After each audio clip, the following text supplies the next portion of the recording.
नमस्कार दोस्तों, स्वागत है आप सभी का आपके अपने YouTube channel maths by Pradeep Sahu पे। मैं प्रदीप साहू आप सभी का स्वागत करता हूं।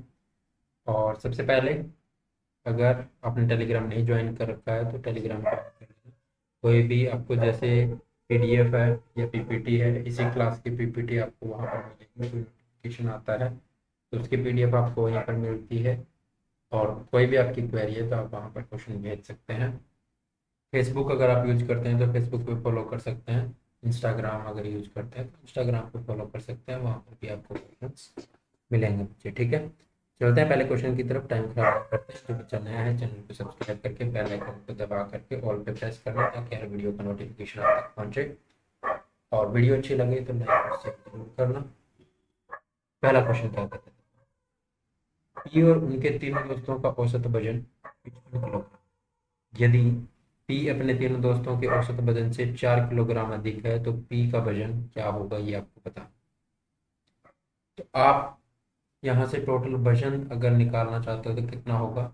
तो इसने कहा है पी और उनके तीनों दोस्तों का औसत वजन कितना है, 55 है। यानी 4 लोगों का औसत वजन अगर 55 है तो टोटल कितना हो गया, 220। ठीक है, ये टोटल आ गया। अब ये कहता है कि पी का जो वजन है ना, वो बाकी दोस्तों के औसत वजन से 4 किलोग्राम अधिक है। हमने मान लिया बाकी का औसत एक्स है। ठीक है, तो उन तीनों का टोटल वजन कितना हो जाएगा, 3x हो जाएगा ना।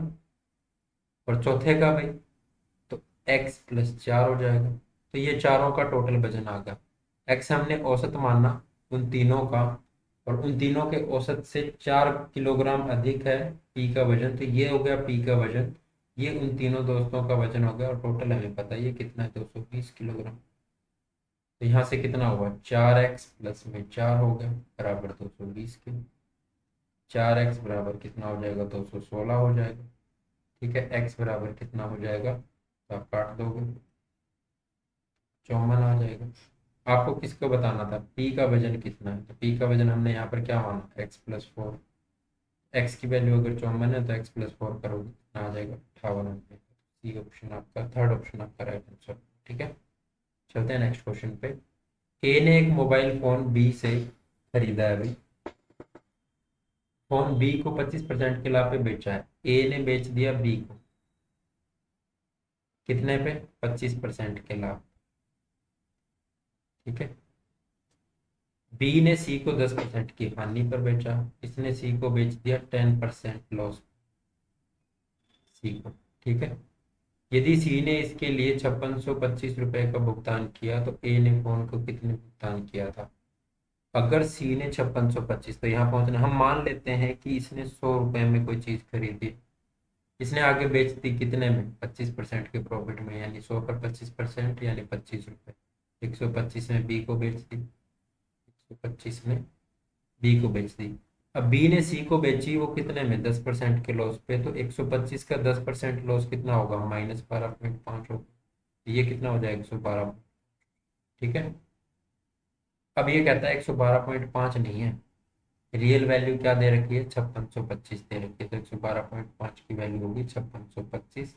आपको किसकी चाहिए, 100 की वैल्यू चाहिए। एक की वैल्यू कितनी हो जाएगी, 5625/112.5। तो 100 की वैल्यू कितनी हो जाएगी, तो गुना में 100 कर देंगे। तो 12.5 आठे 100 होता है, और ये 12.5 में 112.5 होता है। तो 9 पे यहाँ पर कट रहा है, काट दो। 9 6 के 54, 9 दूनी 18, 9 5 45। 625 को 8 से मल्टीप्लाई करोगे तो 600 8 48 होता है। 8 6 48 होता है ना, और 25 8 200 होता है, तो 5000 रुपये आपका आंसर आ जाएगा 4। ठीक है, कैलकुलेशन आप अपनी अच्छी रखें ताकि आपका टाइम बचे। ठीक है, चलिए। एक अधूरी मीनार के शिखर का उन्नयन कोण दे रखा है। ठीक है, क्या दे रखा है, अधूरी मीनार के शिखर का उन्नयन कोण कितना है, 30 डिग्री दे रखा है। आधार से 78 मीटर की दूरी पर स्थित एक बिंदु पर 30 डिग्री है। ठीक है, देखो अधूरी है यानी उसको पूरा बनाना होगा। ये कोई मीनार है, ये आधार से इसकी दूरी जो है ना, ये कितनी दे रखी है, 78 मीटर। और ये उन्नयन कोण दिया है 30 डिग्री। ठीक है, अब क्या कहता है आगे देखो, मीनार की ऊंचाई मीटर में कितनी बढ़ाई जाए ताकि उसे उसी बिंदु पर पूर्ण मीनार के शिखर का उन्नयन कोण 60 डिग्री हो जाए। तो इसकी ऊंचाई को बढ़ाना है, ठीक है, कुछ इस तरह से आप ऊंचाई को बढ़ाना है कि ये जो यहाँ से इसका उन्नयन कोण बने ना, ये कितना हो जाए, ये 60 डिग्री हो जाए। कितना हो जाए, 60 डिग्री। तो कितनी बढ़ानी है, यानी ये वाली आपको बतानी है। तो अगर आपके पास ये वाली हाइट हो और ये पूरी हाइट हो, तो दोनों को घटा करके बता सकते हैं, निकालोगे कैसे। तो भाई जब भी आपको यहाँ पर एंगल इस तरह से दिया जाए, तो अगर आपने ट्रिग्नोमेट्री वाला क्लास नहीं देखी है तो आप देख लेना बच्चे। जब ये 30 डिग्री है तो हम रेशो लेते हैं, ये 60 डिग्री है और ये 90 डिग्री है। तो 30 डिग्री के सामने वाली साइड सबसे छोटी होगी, तो उसको 1 ले लेते हैं, इसको √3 ले लेते हैं और इसको 2 ले लेते हैं। 60 डिग्री के सामने वाली √3, 90 डिग्री के सामने वाली, ये हमने रेशो डिसाइड कर लिया। ठीक है, यही आप ट्रिग्नोमेट्रिक रेशो है ये, जो राइट एंगल ट्रायंगल पे लगते हैं। तो इसी के अकॉर्डिंग अगर हम देखें तो ये 30 डिग्री एंगल है ना यहाँ पर, तो ये वाली साइड क्या होगी, ये 60 डिग्री का हो जाएगा, ये 90 डिग्री। इसके 30 डिग्री के सामने वाली साइड 1, इसके 60 डिग्री के सामने वाली साइड √3 और ये 2। तो यहाँ पर √3 की वैल्यू कितनी है, 78 है। तो ये जो 1 है यही तो हाइट है ना इसकी, यही हमें निकालनी है पहले। 1 की वैल्यू कितनी हो जाएगी, 78/√3, यानी ये वाली हाइट आ गई 78/√3। अगर ये वाली पूरी मिल जाए तो हमारा काम हो जाएगा। तो ये एंगल अब 60 डिग्री है, तो 60 डिग्री के सामने वाली साइड, ये पूरी साइड कितनी हो गई, ये हो गई √3, ये 30 डिग्री होगा। अब इसको भूल जाओ अब, ठीक है। अब ABC ट्रायंगल में देखेंगे, ठीक है। तो ये 30 डिग्री के सामने वाली साइड 1 होगी और ये 2 होगी। तो 1 की वैल्यू अगर 78 है यहाँ पर, तो √3 की वैल्यू कितनी हो जाएगी, तो 78 √3। ये वाली √3 थी ना, तो ये पूरी साइड कितनी आ गई, 78 √3। अब ये पूरी साइड जो है ये 78 √3 है, और ये वाली साइड है ये 78/√3 है। तो दोनों को माइनस करेंगे, हमारा आंसर आ जाएगा 78 √3 माइनस 78/√3। एलसीएम कितना आएगा, √3 आएगा। √3 ऊपर जा करके मल्टीप्लाई होगा, ठीक है। तो ये √3 की मल्टीप्लाई 3 हो जाएगी, 78 दिए तो 7 दिए 21, 8 दिए 24, 210 और 8 दिए 24, 234 हो जाएगा। माइनस, तो ये √3 से √3 कटा, ऊपर 1 मल्टीप्लाई होगा तो ये हो जाएगा 78। अब इसको घटा दो भाई, कितना बचेगा, तो ये बच जाएगा आपका 651, ये बचेगा क्या, 14 में से 8 जाएगा 6, यहाँ से 5 और यहाँ से 1 बटे में √3। अब √3 से मल्टीप्लाई कर दो, √3 से डिवाइड कर दो, ये नीचे वाला 3 हो गया ना, 3 पे काटो, 5 और 2 तो 52 √3। ठीक है, बिल्कुल सिंपल चीज़ें हैं, आपको ना कोई टेन थीटा लेना है, कुछ नहीं लेना है, आपको डायरेक्ट आपको ये रेशो याद रखने हैं। ठीक है, चलिए नेक्स्ट क्वेश्चन पे चलते हैं। एक मोटर बोट जिसकी शांत जल में गति 20 किलोमीटर प्रति घंटा है, बोट की स्पीड आपको दे रखी है 20 किलोमीटर पर, ठीक है। धारा के प्रतिकूल 24 किलोमीटर जाने में आधा धारा के अनुकूल समान दूरी तय करने की तुलना में 30 मिनट अधिक लेती है। यदि शांत जल में नाव की गति में 2 किलोमीटर प्रति घंटा की वृद्धि कर दी जाए तो उसे धारा के अनुकूल 39 किलोमीटर और धारा के प्रतिकूल 30 किलोमीटर जाने में कितना समय लगेगा, यह आपको बता। ठीक है, तो जैसे जैसे ये बोलता है वैसे वैसे करते चलेंगे तो हमारा आंसर आ जाएगा।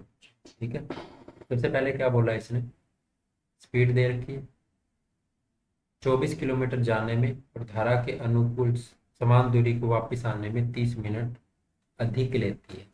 ठीक है, तो जाने में यानी प्रतिकूल टाइम कब ज़्यादा लगेगा, तो टाइम ज़्यादा जब लगेगा जब वो सामने जा रही है, प्रतिकूल में जा रही है, तो 24 किलोमीटर जाने में। और हमने मान लिया कि जो आपकी धारा की, जो वाटर की आपकी स्पीड है वो एक्स है, एक्स किलोमीटर पर आवर। तो अगर प्रतिकूल जाएगी तो 20 - एक्स होगा। ये क्या आया है, ये डिस्टेंस अपॉन में क्या है, स्पीड है, तो ये टाइम आया है। ठीक है। और आते टाइम तो 24/20 + एक्स होगा। तो ये क्या कर रही है, ये टाइम कम ले रही है यहाँ पर टाइम ज़्यादा ले रही होगी। तो यहाँ पर अगर हाफ आवर जोड़ दें, यही तो कह रहा है 30 मिनट अधिक लेती है, तो ये दोनों टाइम इक्वल हो जाएंगे ना। यहाँ 30 मिनट अधिक ले रही है, तो इसमें अगर 30 मिनट और जोड़ दिया तो ये दोनों टाइम क्या हो गए आपके, इक्वल हो गई। ये आपके पास इक्वेशन आ गई। ठीक है। अब अगर इक्वेशन आपके पास आ गई तो आप साइड में ले जाओ इसको, इधर लेके जाएंगे। 24/20 - एक्स -24/20 + एक्स बराबर 1/। नीचे वाला क्या है, a - b a + b है, तो नीचे वाला क्या हो जाएगा, a - b a² - b² हो जाएगा। ठीक है। ऊपर मल्टीप्लाई करोगे तो आपके पास इक्वेशन बनेगी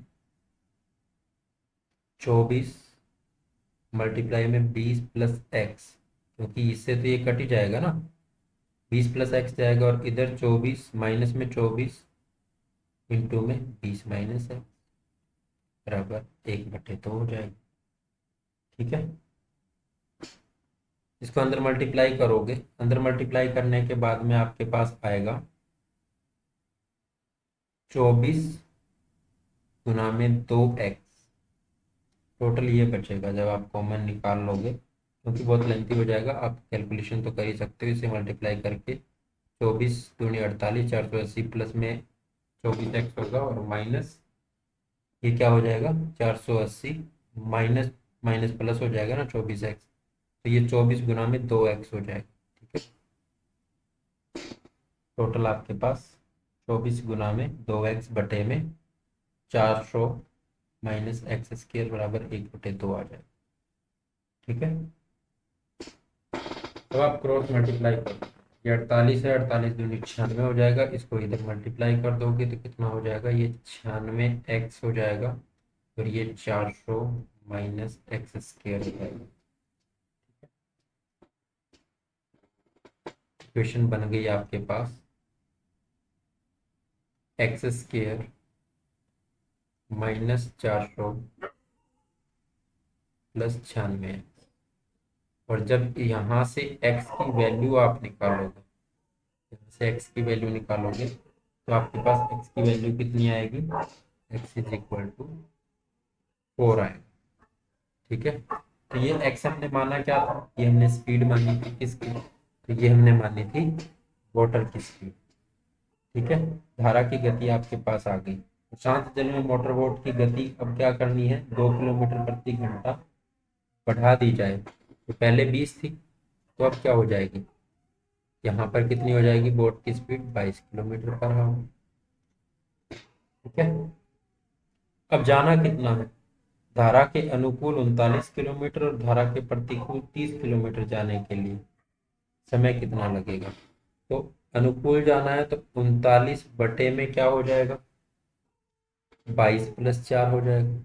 क्यों हो जाएगा, क्योंकि उसके साथ जाना है तो धारा की गति जुड़ जाएगी। ठीक है। और प्लस में ये 30 दिया है ना, इसको भी 39 कर लो। ठीक है। प्लस में 39 बटे में 22 - 4। ठीक है। 18 आएगा ना नीचे, 30 ही रखो, ऑप्शन सेम मैच हो। तो ये कितना हो गया, ये 39/26 हो गया, और ये हो गया 30/18। तो 13×3 = 39, 13×2 = 26, और ये कितना हुआ, 6 पे काटोगे 5, और ये 6 पे काटोगे तो 3। ठीक है। अब एलसीएम ले लो, 6 एलसीएम आएगा, 6 एलसीएम आएगा तो ये होगा 3×3 = 9, तो ये हो गया 10। ये 19/6 घंटे, घंटे को मिनट में आपको चेंज करना है, तो ये कितना हो जाएगा, 6×18, 1/6, 3 सही 1/6 घंटे, वो कितना होता है, 3 घंटे 10 मिनट होता है। ठीक है, 3 घंटे 10 मिनट होता है। ठीक है भाई, सीजीएल का सवाल है तो जल्दी थोड़ा होगा, टेंशन लेने की जरूरत नहीं है, एक बार आप दोबारा इसको देख लीजिए, फिर नेक्स्ट क्वेश्चन पे चलते हैं। ठीक है, एक बार आप देख लीजिए, रिवाइज कर लीजिए।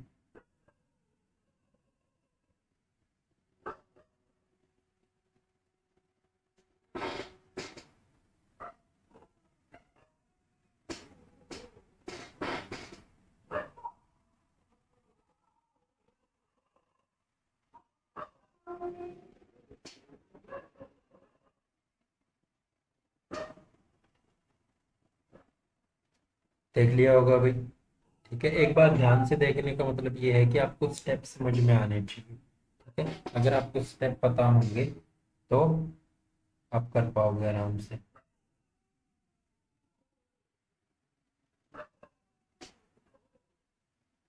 चलिए नेक्स्ट क्वेश्चन पे चलते हैं, क्या कहता है।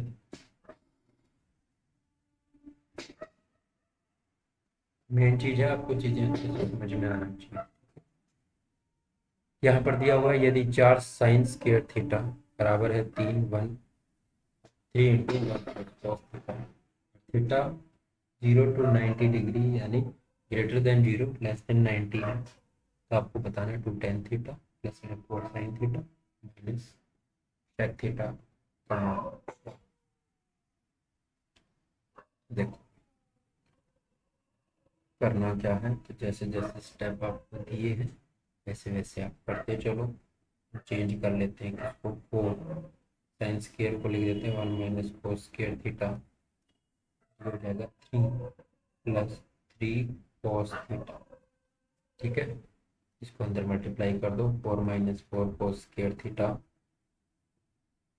इधर लेके आओगे -3 cos थीटा बराबर 3 है, तो यहाँ पर -4 cos² थीटा -3 cos थीटा, 3 - 4 यानी माइनस, ये 4 इस साइड में ले आए तो -1, अब माइनस दोनों साइड से कैंसिल कर दो तो क्या हो जाएगा, 4 cos² थीटा -3 cos प्लस होगा ना, कॉमन निकाल लें cos थीटा, और ये है आपका 1, तो इस साइड में ये +1 हो जाएगा ना, फिर माइनस अगर बाहर निकाल दिए तो बराबर हो जाएगा।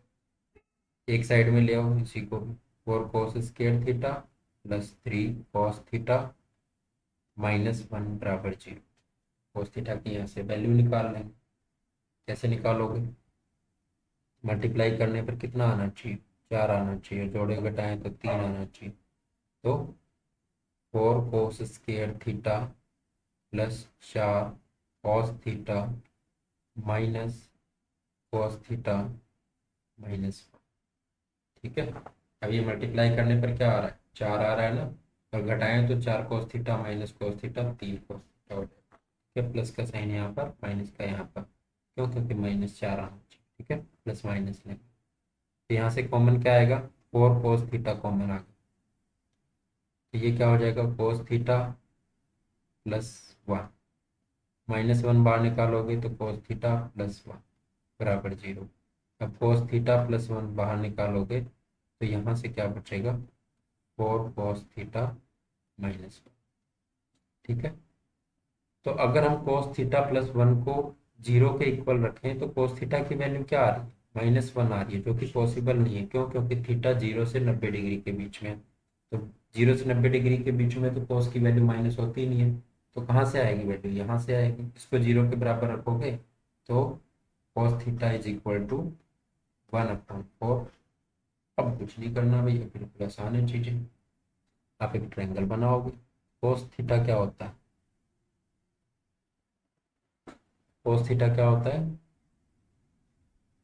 बेस/हाइपोटेन्यूज होता है, तो अगर इस थीटा की बात कर रहे हैं तो बेस होगा आपका कितना, 1, हाइपोटेन्यूज 4 होगा, तो परपेंडिकुलर कितना आ जाएगा, √15 आएगा ना, पाइथागोरस लगाओगे तो √15 आ जाएगा। ठीक है, अगर सारी चीज़ें मैं बताऊंगा तो बहुत आपको ऐसे लगेगा पता नहीं कितना लेंथी क्वेश्चन होगा, तो आप पाइथागोरस लगा करके परपेंडिकुलर निकाल सकते हो, √15 आएगा। तो अब इन सब की वैल्यू आपको रख देनी है। टू टेन क्या होता है, परपेंडिकुलर अपॉन में बेस होता है, तो परपेंडिकुलर कितना है, √15, √15 अपॉन बेस 1, ठीक है, प्लस 4, साइन क्या होता है, परपेंडिकुलर √15 अपॉन हाइपोटेन्यूज अपॉन 4, ठीक है,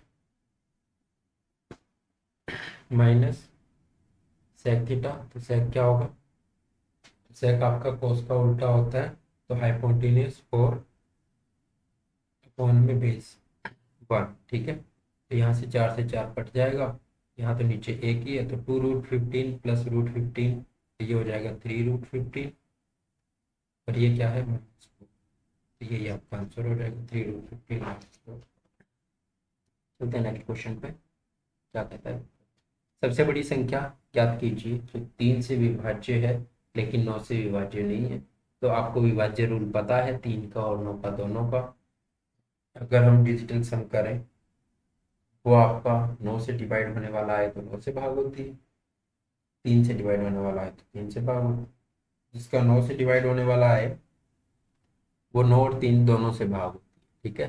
लेकिन यहाँ पर हमें क्या चाहिए, सबसे बड़ी संख्या जो 3 से तो विभाज्य है लेकिन 9 से विभाज्य नहीं है। तो डिजिटल सम करते हैं, कितना आता है देखो, तो काट दो, 3 9 8 8 16 2 18, इसका 9 आ रहा है ना, तो ये तो 9 से भाग होगी, तो ये संख्या नहीं हो सकती।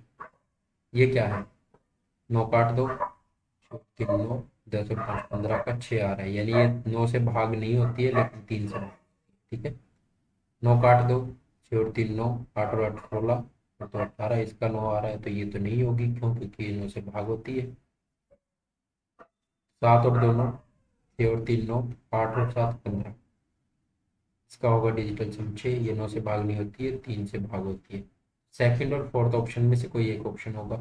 तो अब आपको कैसे देखना, तो बड़ी संख्या देखनी, तो बड़ी कौन सी है, ये 23,000, ये 2,37,687 है, ये 2,39,685 है, तो बी ऑप्शन आपका राइट आंसर हो, ठीक है, कुछ नहीं करना, ए बी से आपको चलिए। नेक्स्ट क्वेश्चन है आपका,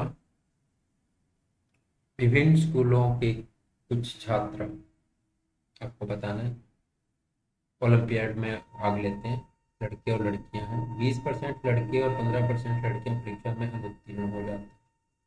परीक्षा उत्तीर्ण करने वाले लड़कों की संख्या परीक्षा उत्तीर्ण करने वाले लड़कियों की संख्या से 70 अधिक है।